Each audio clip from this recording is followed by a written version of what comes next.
오늘 우리에게 주시는 말씀입니다.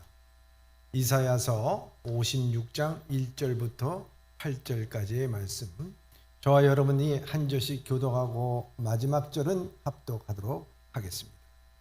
제가 먼저 봉독합니다. 여호와께서 이같이 말씀하시기를 너희는 정의를 지키며 의를 행하라. 이는 나의 구원이 가까이 왔고 나의 공의가 나타날 것임이라 하셨도다.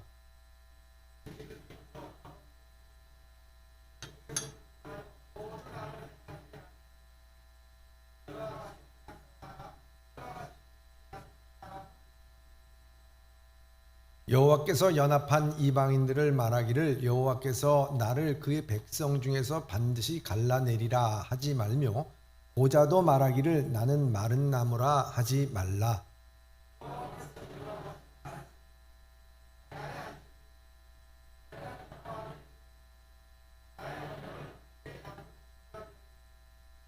내가 내 집에서 내 성에서 아들이나 딸들보다 나은 기념물과 이름을 그에게 주며 영원한 이름을 주어 끊어지지 아니하게 할 것이며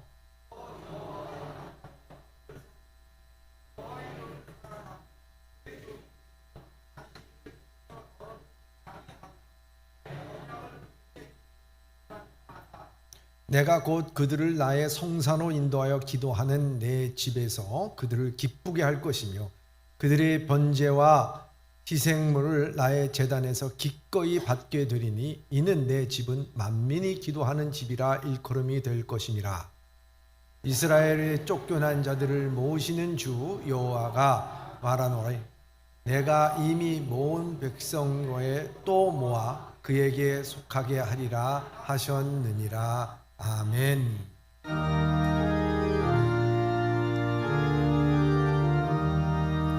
사랑합니다. 감사합니다. 축복합니다. 인사 나누시면서요. 사랑합니다. 감사합니다. 축복합니다. 승리하세요. 할렐루야. 저는 오늘 본문의 말씀을 통해서 장애를 넘어 축복으로라는 제목으로 함께 말씀을 나누고자 합니다. 사랑하는 예범의 성도 여러분, 2021년도는 여러분들이 어떤 장애가 있든지, 여러분 삶 가운데 어떤 장애물이 있든지 이 모든 장애물을 넘어 축복의 삶을 살아가실 수 있기를 주님의 이름으로 축원합니다. 그 심리학자 스콧 백 박사가 쓴 유명한 책이 있죠. 아직도 가야 할 길이라는 그 책이 있습니다. 그 책에 보면 삶은 고해다 이런 말을 합니다. 물론 많은 곳에서 삶은 고해라는 말을 하게 됩니다. 근데 거기에서 더욱 설명하기를 이런 말을 하고 있습니다. 그런데 대부분의 삶을 살아가는 사람들이 인생을 대수롭지 않게 여기면서 살아간, 그래서 이 쉬운 진리를 깨닫지 못하고 살아간다라고 말하고 있습니다. 왜냐하면 사람들이 살아가면서 역경이나 시련이나 고해 같은 어려운 문제를 부닥치게 되면 그때부터 야단법석을 떨면서 큰일 났다라고 얘기하면서 불평과 원망을 하게 되고 저주까지 퍼받고 그리고 좌절과 낙심 가운데서 인생을 망치는 경우가 참 많이 있다고 하는 것입니다. 인생 원래 고해예요. 인생 원래 어려운 거예요. 왜 그걸 모르냐 이거예요. 너무 만만하게 본 거죠. 인생을 너무 만만하게 본 것입니다. 여러분 왜요? 인생 쉽게 가려고 그러는 것 아니겠습니까? 성공이 우리를 비켜갈 때마다 체념해버리고 싶은 유혹에 빠지게 되고 그때마다 이 성공에 대해서 비판하기를 내가 뭐 누가 성공하고 싶다 그랬어? 이런 말을 하기도 합니다. 그러다가 나보다도 못한 사람이 성공을 하면은 그때 말을 합니다. 참 운도 좋아. 어떻게 저 빽이 있고 가문이 좋고 때를 잘 만났어. 그러면서 속에서 그것을 받아들이지 못하고 분노와 화가 치밀어 오르면서 나는 왜 이런 빽이 없을까? 나는 왜 배우자를 잘못 만났을까? 나는 왜 시대를 잘못 만나서 이 모양 이 꼴이 됐을까? 하는 원망과 분노를 쏟아놓는다고 하는 것입니다. 사랑하는 예보의 성도 여러분, 우리의 신앙의 삶에는 장애물이 없을까요? 우리의 신앙의 삶에도 장애물이 너무 많이 있다는 사실을 우리가 알아야 합니다. 그러나 이 장애물을 너무 쉽게 생각할 때가 있어요. 그러면서 주여 이 문제를 넘어가게 하여 주시옵소서 기도를 하고 나갑니다. 그리고 그 문제를 넘어갔다고 착각하며 살아갈 때가 있어요. 왜냐하면 똑같은 문제를 만날 때마다 믿음 없는 행동을 하고 염려와 걱정과 불안 가운데 살아가는 모습을 보면은 문제를 넘어간 것이 아니라 넘어갔다고 착각하면서 그 안에서 늘 문제 가운데서 맴돌고 살고 있기 때문이라 하는 것입니다. 축복받는 인생, 그 인생은 보면요 어떤 환경과 재능이 준비됐기 때문이 아니라 하는 것입니다. 그런 사람들에게 있어서는 긍정적인 생각을 갖고 있습니다. 그래서 이런 말이 있습니다. 무엇을 하려고 하는 사람에게는요 항상 그 사람들에게 있어서는 방법을 찾아요. 어떻게 했으면 좋을까? 어떤 방법이 있을까? 하면서 늘 꾸준히 그 방법을 찾아요. 뭘 하려고 하는 사람이에요. 그런데 아무것도 하기 싫은 사람들, 부정적인 사람들은 항상 그것을 못하는 것에 대한 구실만 찾는다는 말이 있습니다. 그래서 축복받는 사람의 그 한 가지 규칙을 보면, 아니면 축복받는 사람들의 내면에 있는 그것을 보면은 그 사람들은 장애를 만났을 때, 문제를 만났을 때 그 문제를 보지 않습니다. 장애를 보지 않습니다. 축복받는 사람들을 보면은 항상 그 장애를 넘는 가능성을 보고요. 이 장애물 너머의 꼬린 지점을 보고요. 그 장애물 넘어 하나님께서 나에게 주실 축복을 그것에 초점 맞춰서 나간다고 하는 것입니다. 얼마나 귀한 것입니다. 사랑하는 예봄의 성도 여러분, 2021년이 여러분들이 준비돼서 온 게 아니고 어느덧 여러분에게 찾아왔어요. 여러분들이 맞이하고 싶지 않아도 여러분들에게 2021년이 와서 벌써 넷째 주가 됐습니다. 그렇잖아요. 나는 2021년이 오기를 간절히 기대했던 분이 있으면 한번 그 자리에서 일어나 보시기 바랍니다. 한 분도 안 계시잖아요. 예? 근데요, 여러분, 이 흰소의 해라 그럽니다. 이 흰소, 소가 어떤 동물입니까? 우직하고 묵묵하게 자기의 일을 해나가는 것 아니겠습니까? 이와 같이 올 한 해도 소의 믿음과 같이 우직하게 믿음으로 여러분들 승리할 수 있기를 바랍니다. 여러분 2021년 우리 새해를 시작하면서 결코 활기차고 소망찬 새해를 시작하지 못했습니다. 코로나19로 인해서 걱정과 불안과 두려움으로 시작했습니다. 코로나19가 사라지고 일상의 삶으로 돌아갈 수 있을까? 경기는 언제쯤 풀릴까? 정치, 국방, 교육, 외교, 안보, 사회, 가정 전반에 거친 근심과 걱정 속에서 출발했습니다.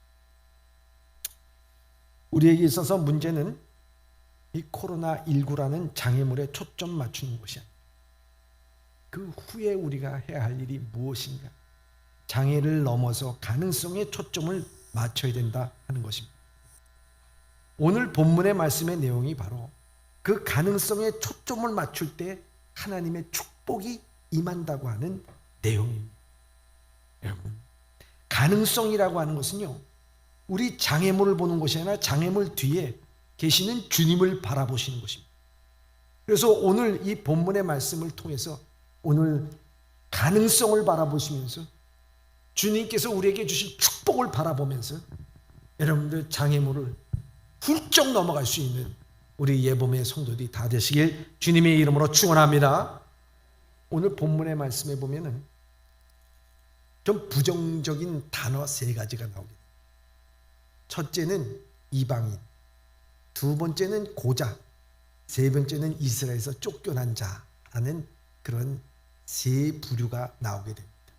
여러분, 이방인이라고 할 때 이방인들은 이 유대인들에게 있어서 쳐주지도 않는 사람들입니다. 고자, 이것 또한 하나님 앞에 저주받은 사람이라고 생각이 됩니다. 또 이스라엘 백성에게서 쫓겨난 자, 하나님께 버림받은 자라고 말하고 있습니다. 그런데 이런 모든 자들이 나오는 것은 무엇인가? 그들을 위로하고 그들을 도와주고 그들과 함께하라는 말씀이 아닙니다. 오늘 본문의 말씀 3절에 보면 이렇게 말씀하고 있습니다. 시작. 여호와께 연합한 이방인은 말하기를 여호와께서 나를 그의 백성 중에서 반드시 갈라내시리라 하지 말며 고자도 말하기를 나는 마른 나무라 하지 말라. 아멘. 이방인과 고자 그리고 쫓겨난 자들, 이 세 사람에 있어서의 공통점은 뭐냐? 하나님의 전에 들어오는 것을 금했다고 하는 것입니다. 하나님의 전에 들어오는 것을 금했다고 말씀합니다. 한마디로 해서 차별받은 사람들이라고 말할 수가 있습니다. 그래서 신명기 23장 1절에 보면 고한이나 상한 자나 음경이 잘린 자는 여호와의 총회에 들어오지 못하리라, 이렇게 말씀하고 있습니다. 여호와의 총회에 들어오지 못해요. 하나님의 백성의 수에 들어오질 못해요. 그러니까 하나님으로부터 보호받지 못한 떨어진, 끈 떨어진, 연 떨어진 사람들이나 마찬가지. 권력에 연 떨어졌어요. 더 이상 쳐다보지도 않아. 더 이상 하나님으로부터 보호받지도 못하는 그런 존재들이다, 이렇게 말합니다. 그런데 이 3절에 보니까 여호와께 연합한 이방인, 또 이 고자들, 이런 사람들이 마른 나무나 갈라내지 않는다는, 하나님 앞에 연합되어 있다는 거예요. 이런 사람, 하나님 앞에 연합되어 있으면 이런 율법의 유효성이 절대로 유효하지 않다고 하는 것을 우리에게 말씀해주고 있는 것입니다. 하나님의 뜻대로 하는 것입니다. 예전 같았으면요, 그럼 이 말씀이 굉장히, 이사야 선지자가 한 말씀이 왜 파격적이냐? 그때 당시 유대인들에게 있어서는 도저히 상상할 수 없는 일입니다. 여러분, 성소에는요, 성소와 지성소가 있는데 지성소 안에는 대제사장이 1년에 한 번밖에 들어가지 못하는 거룩한 장소예요. 뿐만 아니라 이 성전에는요, 문구가 새겨져 있는데, 무슨 문구가 새겨져 있냐면 이방인들이 만일 성전 경내나 울타리에 들어오게 되면 그들은 반드시 죽인다, 그 사람들은 반드시 사형감이다 하는 그런 문구가 적혀져 있었어요. 그렇기 때문에 이방인들이 성전 문턱을 넘는 것은 바로 죽음을 예배하는 거예요. 그런데 오늘 이 본문의 말씀에 보면 이방인이나 고자나 예루살렘에서 이스라엘에서 쫓겨난 자, 이런 자들이 하나님과 연합됐다, 하나님의 전에 들어온다, 이렇게 말씀하고 있습니다. 근데 우리가 좀 생각해야 될 것이, 신약에 보면은 이방인의 뜰이 나와요. 이방인의 뜰. 근데 이방인의 뜰이라는 것이 그럼 성전에 있었는가 하는 거예요. 성전이 3번에 걸쳐서 건축이 되지 않습니까? 맨 처음에는 솔로몬의 건축이 되고, 그 다음에 이스라엘 백성들이 바벨론 나라에서 포로로 돌아와서 수룹바벨을 중심으로 제2의 성전이 건축이 되고, 이 제2의 성전이 무너졌을 때에 마지막으로는 그 수룹바벨의 성전 220m나 되는 높은 산 위에다가 예루살렘 성전을 헤롯이라고 하는 사람이 성전을 짓게 됩니다. 근데 이 헤롯이라고 하는 사람이 성전을 짓게 됐을 때에, 헤롯이라고 하는 사람이 어떤 사람입니까? 그저 악한 왕, 잔인한 사람 아닙니까? 예수님이 태어났을 때에 자기 왕권의 위협을 받는다고 해서 거기에 2살 밑에 있는 어린아이까지 다 죽인 사람이에요. 폭종을 한 사람이에요. 그래서 유대 민족에게 반감을 사게 되고 폭종한다는 것에 대해서 아우성이 높아지게 되면은 그가를 왕으로 세웠던 로마의 총독과 로마의 황제한테 그 귀가 들어가게 되고, 또한 상소문이 전달되게 되면은 자기의 신분이 위협을 받게 되니까 이 헤롯이 무엇을 하냐면 예루살렘 성전을 수축을 하게 됩니다. 수룹바벨에 무너졌던 성전을 다시 확장하여서 개축을 하여서 크게 만듭니다. 얼마나 크게 만드냐? 이 예루살렘 성전이 헤롯이 만든 것이 40년 거쳐서 만들었는데요, 그 성전이 4만 평이에요. 4만 평면으로만 4만 평. 예루살렘 도시의 20%를 차지하는 것이 바로 예루살렘 성전이었어요. 그렇게 어마어마하게 만들어놨어요. 한마디로 얘기하면 성전 테마파크를 만들어 놓은 거예요. 그리고 그것은 봐라 말이지, 내가 얼마나 유대인들을 위해 이 성전을 거룩하고 확장되고 크게 만들었냐, 이 전시 행정과 같은 그러한 것을 만들어 놓고 보여주기 위한 이 성전을 만들어 놓은 겁니다. 그러면서 만들어 놓은 게 뭐냐면 이방인의 뜰을 만들어 놨어요. 이방인의 뜰. 이방인의 뜰이라는 것이 뭐냐? 그 성전이 4만 평 되는데 한 구덩이에다가 만들어 놓고 유대인이 아닌 로마에서 오는 사람들이나 관광객들이 들어와서 그 성전을 보면서 거기에 기념품도 사고 거기에서 음식도 먹고, 그리고 나중에는 유대인들이 유월절마다 찾아왔을 때 그 제사를 지내기 위해서 양도 매매하고 그리고 거기에 돈도 바꾸고 환전하는 장소로 만든 것이 바로 이방인의 뜰이었다는 거예요. 여러분들 생각해 보세요. 예수님께서 왜 그렇게 화가 나셨을까? 생각해 보면 아주 당연하다고 생각해요. 왜냐하면 이 헤롯이라는 사람이 매국노고 많은 사람들의 고열을 짜가지고 그렇게 폭정을 하고 있는 그 사람이 여우같이 또 사람들의 환심을 사기 위해서 이 예루살렘 성전에다가 이방인의 그 예루살렘 성전을 크게 만들어 놓고 거기에다가 있지도 아니하는, 본래 성전 기능에 있지도 않은 이 이방인의 뜰을 만들어 놓고 거기에서 사람들을 불러 모아서 인기를 누리게 되고, 그 종교 지도자들은 아무것도 모르는지 아는지 이 헤롯하고 빌붙어서 거기에서 매매하고 환전하고 장사함으로 말미암아 돈을 얻고 축적하는 일들을 벌이고 있으니 이 예수님의 눈에는 헤롯이 여우 같은 존재예요. 악한 존재예요. 백성들은 그걸 잘 모르는 거예요. 헤롯이 저렇게 큰 성전 짓지 않았느냐? 헤롯이 이렇게 많은 사람들을 관광객으로 모이지 않느냐? 그게 아니죠.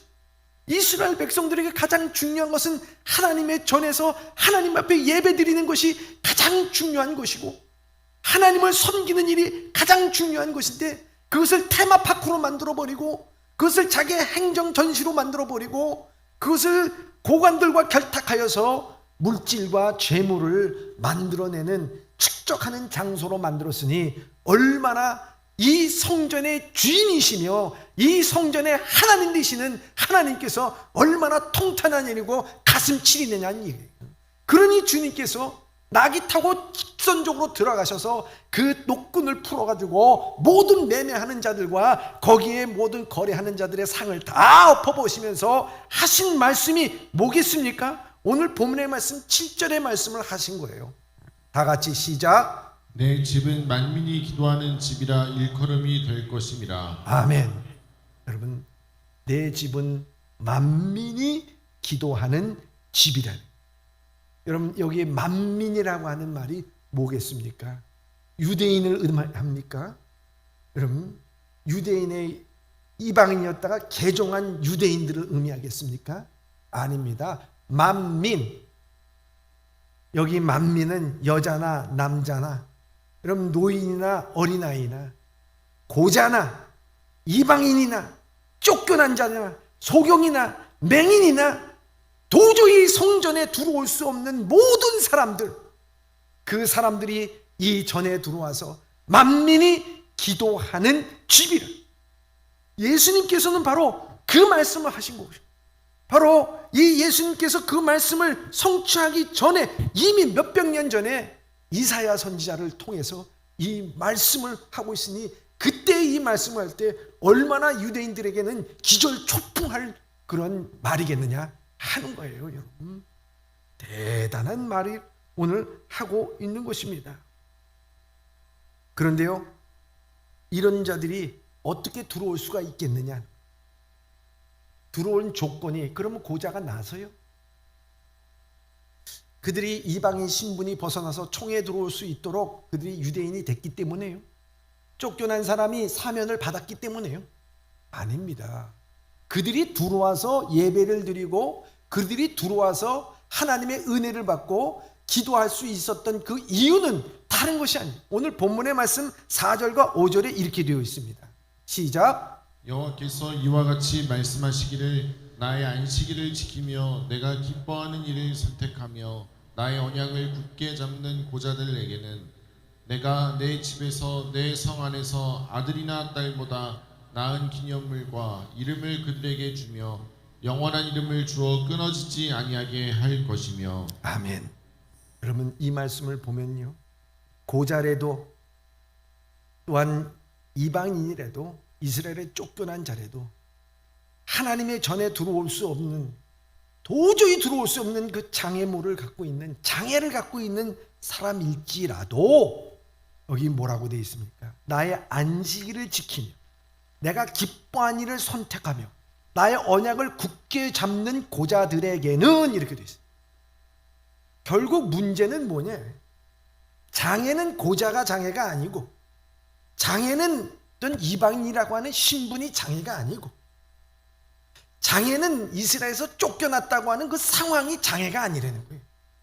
여러분, 중요한 것은 뭐냐?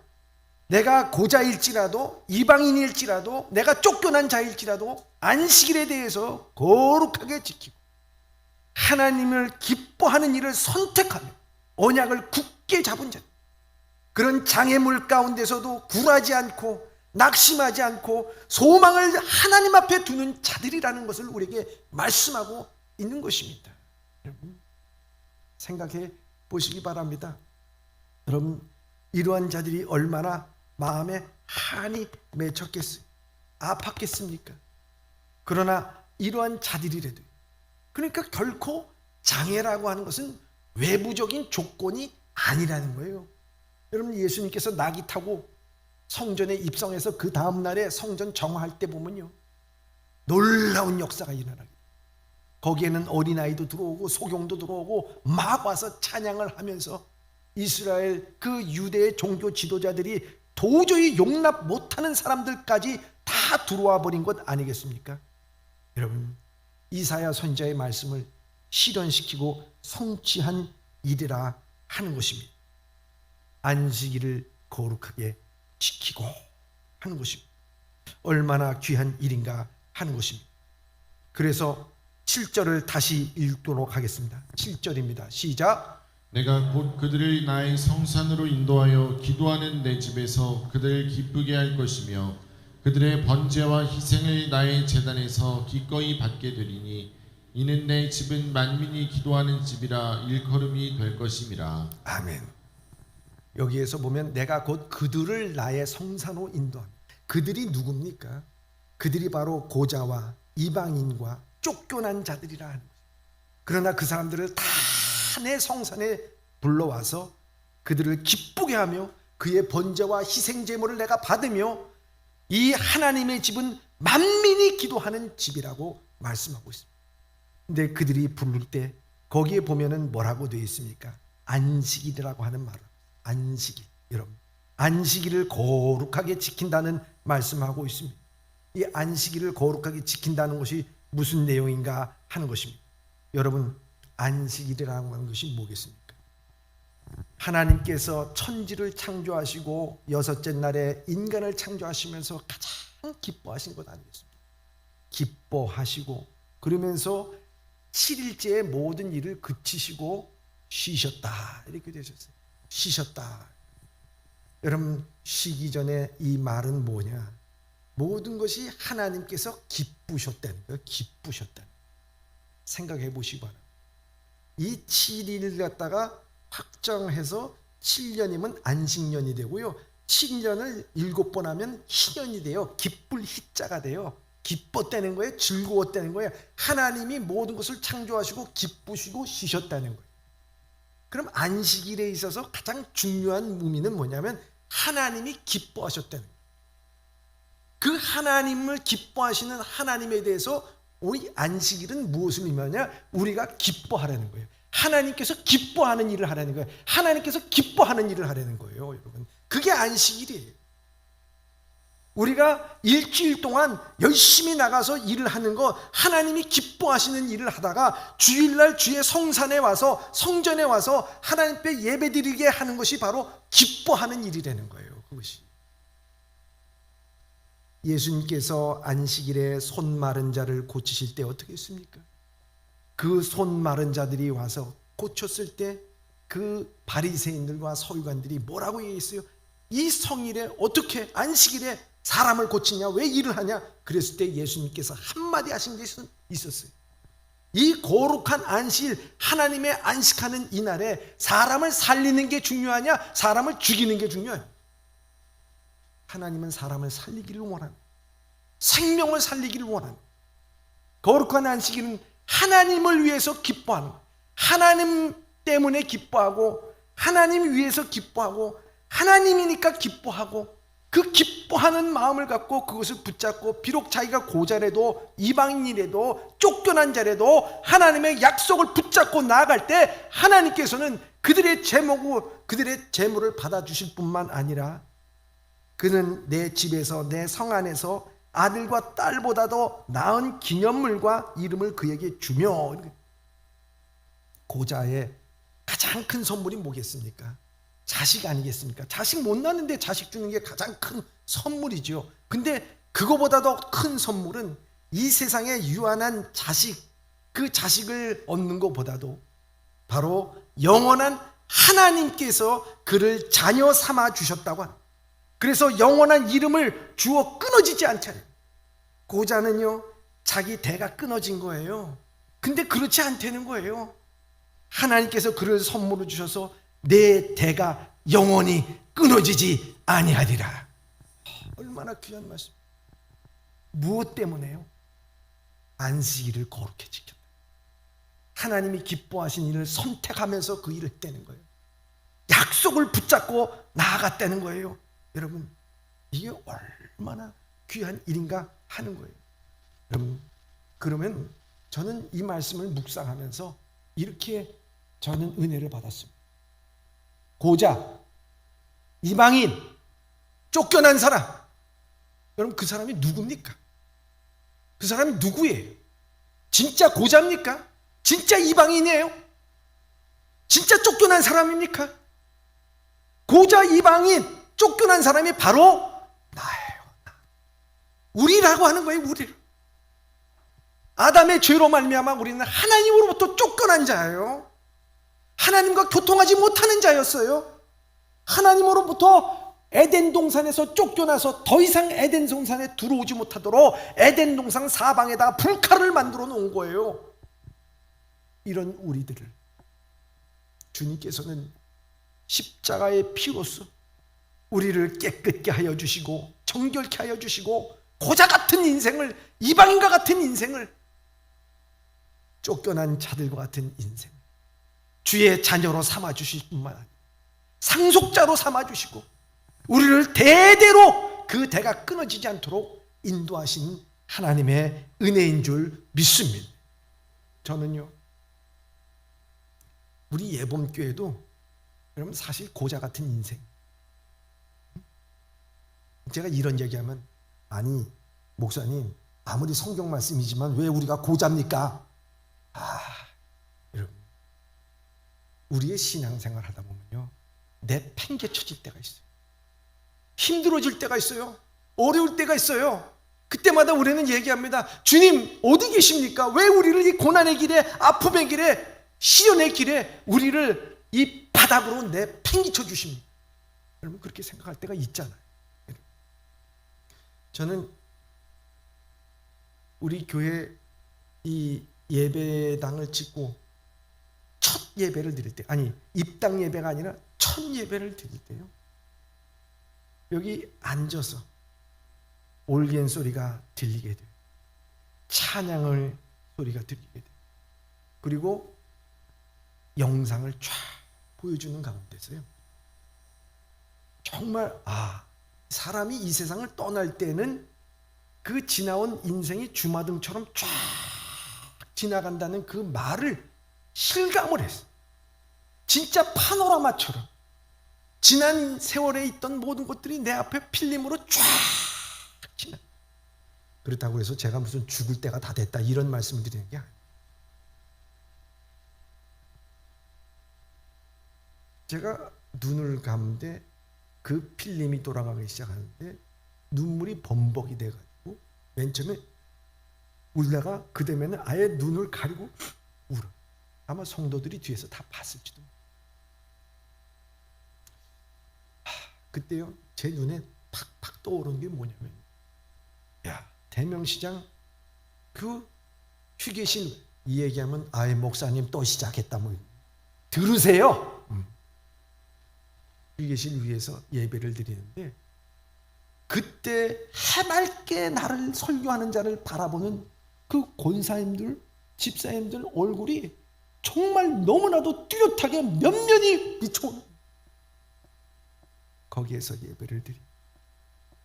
그래서 거기에서 베들레헴 성전에서 앉을 자리가 없어가지고 막 거기서 말씀으로 나갈 때 또 우리에게 예루살렘 성전을 허락해. 예루살렘 성전에서 5만 시간 기도하며 성전 짓겠다고 하나님 앞에 멜받들리고 부르짖는 그 모습 뿐만 아니라 우리에게 땅을 허락하여 주셔서 이곳에서 성전 기초와 땅을 주고 땅을 파고 기초가 올라간 때 매일매일 그 장면을 보면서 기뻐하고 감사하고 기도하는 성도들의 모습. 그러면서 내가 어느덧 이 자리에 앉아있는 이 모든 게 주마등처럼 쫙. 근데 참 신기한 거는요, 그 주마등처럼 지나가는데 제게 상처 있고 힘들고 정말 그런 일, 그런 장면들은 하나같이 없어. 그냥 다 하나님의 은혜로서. 성도들이 가는 걸음걸이마다 힘들고 어려웠을 때도 불구하고 주님께서 그 뒤안길에서 피 묻은 손으로 성도들을 잡고 가시는 그 모습이 얼마나 감사한, 얼마나 기쁜지. 우리가 아무리 여러분 힘들고 어렵고 원망을 한다 할지라도 주님께서 주의 약속의 말씀을 붙잡고 주의 손을 붙잡고 주께서 나와 함께 하심을 알고 주께 기뻐하시는 일을 선택하면서, 이게 그래도 주님께서 기뻐하시는 일이지, 이게 그래도 주님께서 원하시는 길 아니겠는가? 우리가 가진 것 아무것도 없지만 그러나 주님이 원하시는 길을 가야 되지 않겠는가 하면서 가진 것 없어도 힘들어도 어려워도 세상 사람들이 비난을 하게 되고 세상 사람들이 그거 안 된다고 얘기하고 그런다 할지라도 가는 성도들에게 주님께서는 축복을 허락하시고 장애를 넘게 하여 주시고 그 뒤에 하나님께서는 축복을 허락하게 될 줄 믿습니다. 이것을 느끼고 얼마나 감사한지. 그래서 오늘도 하나님의 은혜가 되는 것 아니겠습니까? 그렇기 때문에 사랑하는 예봄의 성도, 개구리가 어떤 시절을 잊지 말라고요? 네? 그렇죠. 올챙이 시절 잊으면 안 돼.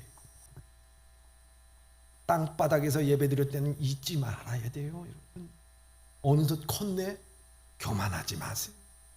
오늘도 우리는 하나님의 전에 와서 예배를 드려주시고 소망 가운데 살게 해주신 하나님 앞에 감사한 거예요. 여러분, 이 모든 것을 면케하여 주신 것. 그래서 2절에 이렇게 말씀하고 있습니다. 시작. 안식일을 지켜 더럽히지 아니하며 그의 손을 금하여 모든 악을 행하지 아니하여야 하나니 이와 같이 하는 사람, 이와 같이 굳게 잡는 사람은 복이 있느니라. 아멘. 그렇잖아요. 이와 같이 안식일을 지켜 더럽지 아니하며, 안식일의 내용이 계속 나오게, 하나님이 기뻐하시는 그 일, 하나님이 기뻐하셨던 것, 나도 그 일에 즐거워하는 것, 하나님께서 기뻐하시는 일을 선택하며 나가는 것.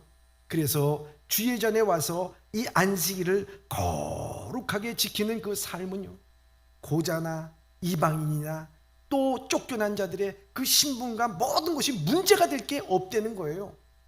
결국에 보면은 이 말씀 가운데 장애는 어디 있느냐? 장애는 장애물이라고 하는 것은요, 외부적인 조건이라는 것이 아니고 외적인 것이 아니라 이 장애는 내 안에 있다. 왜 그러냐? 오늘 본문의 말씀에 이렇게 말씀하면서 모든 고자나 이방인이나 쫓겨난 자들이 하나님과 연합하여 그들이 하나님의 성산에서 기도하고 하나님의 축복을 받고 선물을 받고 영원 대대로 그들이 끊어지지 아니라 이렇게 말씀하는 이유는 무엇이냐? 왜 그들을 들어서 말하느냐는 거예요, 여러분. 그렇잖아요. 우리가 자녀에 대해서, 공부에 대해서 동기부여를 할 때, 얘야, 우리가 힘들고 어려운 때에도 열심히 하는 사람들이 있지 않냐? 왜 우리는 가진 것도 많고 너는 시설도 좋고 환경도 좋은데 왜 그래? 힘내. 그런 거 아니겠습니까? 비교한 거예요, 비교. 뭘 비교했느냐는 거예요. 그렇지 못한 사람들이 뭐냐? 조건, 자격 다 갖췄어. 그런데 하나님으로부터 버림받았어. 그 사람들이 누구냐? 이스라엘의 지도자들이. 반전이 있는 거예요. 그래서 그때 당시에 영적 지도자들이 어떻게 했느냐? 오늘 본문의 말씀 10절과 12절에 이렇게 되어 있습니다. 시작. 이스라엘의 파수꾼들은 맹인이요 다 무지하며 벙어리 개들이라. 짖지 못하며 다 꿈꾸는 자들이요 누워있는 자들이요 잠자기를 좋아하는 자들이니 이 개들은 탐욕이 심하여 족한 줄을 알지 못하는 자들이요 그들은 몰지각한 목자들이라. 다 제 길로 돌아가며 사람마다 자기 이익만 추구하며. 아멘. 여러분, 오라, 계속해서요. 오라 내가 포도주를 가져오리라. 우리가 독주를 잔뜩 마시자. 내일도 오늘같이 크게 넘치리라 하느니라. 아멘. 여러분, 종교 지도자들이라고 하는 사람들, 유대인이라고 하는 사람들, 하나님의 전이 내 것이라고 얘기하는 이 사람들의 영적인 그 삶의 형태가 이렇다는 거예요. 이들은 게을러서 잠자기를 좋아하고 자기 이익만 추구하고 영적으로 흐려서 포도주와 독주를 마시고 성전의 본래적인 기능에 전혀 관심이 없는 자들이, 지도자들이 이러한데 백성들의 삶은 오죽하겠습니까? 지도자들이 이런 모습을 보여주는데 성경에 이 성전의 본래 기능, 기도하는 것이 기능이 회복될 리가 만무한 거예요. 그때 당시 망하게 되니까 기도하는 자들은 사라지게 되고 성전의 껍데기만 남았다고 하는 것입니다. 오늘 주신 말씀을 보면은 이 이방인과 고자와 버림받은 자들을 하나님께서 부르시겠다고 하는 것, 그들에게 축복을 주시겠다고 하는 말씀은 바로 이와 같이 그런 껍데기가 아니라 정말 외부에 중요한 것이 아니라 내면의 하나님을 섬기고 나가려고 하는 갈급한 심령을 가진 자들의 모습이라 하는 거예요.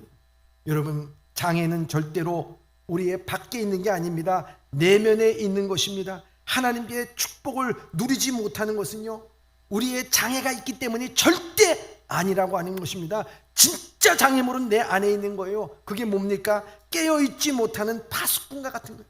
내 영성이 깨어있지 못해. 도둑이 들었을 때 짖지 못하는 개들과 같이 잠든 영성입니다. 게으름입니다. 탐욕입니다. 자기 이익만 추구하고 자기 생각만 하는 이기주의자요, 세상 거에 취해 있다는 거예요.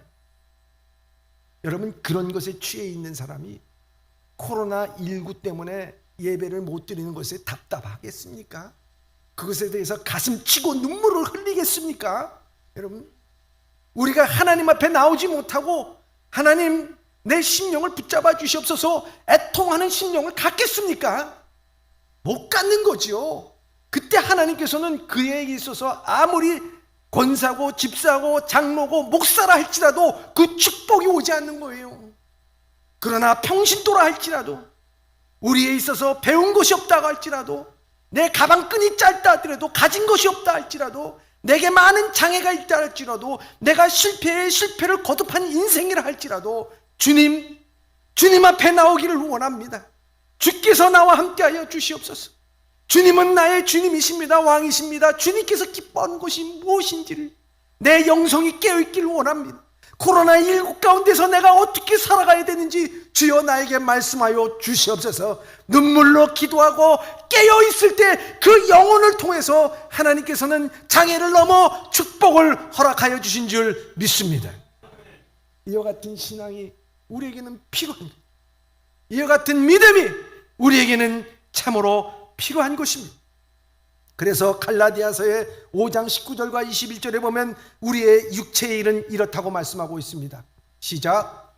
육체의 일은 분명하니 곧 음행과 더러운 것과 호색과 우상 숭배와 주술과 원수 맺는 것과 분쟁과 시기와 분냄과 당짓는 것과 분열함과 이단과 투기와 술 취함과 방탕함과 또 그와 같은 것들이라. 전에 너희에게 경계한 것 같이 경계하노니 이런 일을 하는 자들은 하나님의 나라를 유업으로 받지 못할 것이요. 아멘. 육체의 일을 하는 자에게는 하나님의 유업을 받지 못한다고 말씀하고 있습니다. 마지막으로 어떤 목사님의 이야기를 하고 마치려고 합니다. 어느 목사님이 그 부부가 미국에 자기 교회 교인이 살기 때문에 방문했답니다. 그래서 방문하기 위해서 그 집에 갔는데 그 남편은 이제 같이 파티에 가기 위해서 먼저 준비한다고 나갔고 그 부인 집사님 권사님이죠. 권사님이 다 옷을 치장하고 나오는데 이 목사님이 그 보니까 목걸이가 너무 이쁜 목걸이를 이렇게 착 하고 나오더라고요. 그래서 목사님이 거기에서 한마디 정말 진짜 같네요. 그 말을 하고 나서 아차 이거 실수했고 아니 진짜 같다는 것은 그 가짜 같다는 거 아니겠어요? 가짜인데고 했다는 거 아니에요? 그리고 얼마나 상처받았을까? 그러면서 이거 내가 말을 잘못했네. 가짜래도 진짜라고 얘기하고 그래야 되는데 진짜 같네요. 이렇게 이 가짜랬네. 기분이 상하고 그 잘못하면 참으로 마음에 시험이 들 그런 위기에 있었대. 그런데 권사님이 웃으면서 하는 얘기. 목사님 어떻게 하셨어요? 이거 가짜예요. 사실 진짜는 우리 남편이 저에게 사줬는데요. 제가 이 진짜는 하고 다니지 않아요. 나갈 때는 가짜만 하고 나가요. 그러면서 아무렇지도 않듯이 그러고 나서 가십시다 하고 가드려요. 그때 이 목사님이 깨달은 게 뭐냐면 진짜를 가진 사람은 상처를 안 받는구나. 이걸 깨달았대요. 사랑하는 예보면서 진짜가 내 안에 있습니까? 성령이 내 안에 있습니까? 예수 그리스도가 내 안에 있습니까? 진짜입니까? 여러분, 우리가 그랬을 때 우리의 고자나 이방인이 되거나 쫓겨났거나 문제가 되지 않습니다. 우리는 우리 안에 진짜가 있기 때문에 갈급한 심령으로 주님 앞에 나갈 때 오늘 우리는 장애물을 보는 것이 아니라 문제를 보는 것이 아니라 가능성을 보고 그 뒤에 있는 축복을 바라보면서 하나님이 기뻐 받으시는 이 안식일의 예배를 소중하게 여기며 애통하며 이 코로나19를 극복하는 우리 예범의 성도들이 다 되시길 주님의 이름으로 축원합니다.